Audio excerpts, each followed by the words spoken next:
Pioneer KE-1111 wiring diagram. This is an old radio.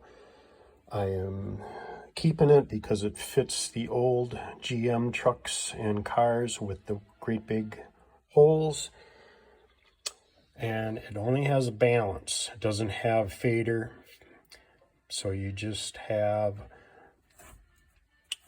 basically front or rear control on the balance. I was all over the internet looking for schematics. I've had this radio for so long I've lost the instruction manual. But the red is keyed power, the orange is battery power. That keeps the memory in the radio.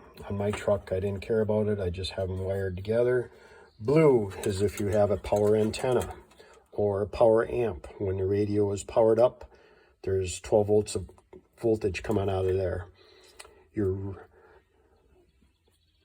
green and tan wires are speaker power, positive for speaker, and then the black is speaker ground. This black does not get grounded to the chassis.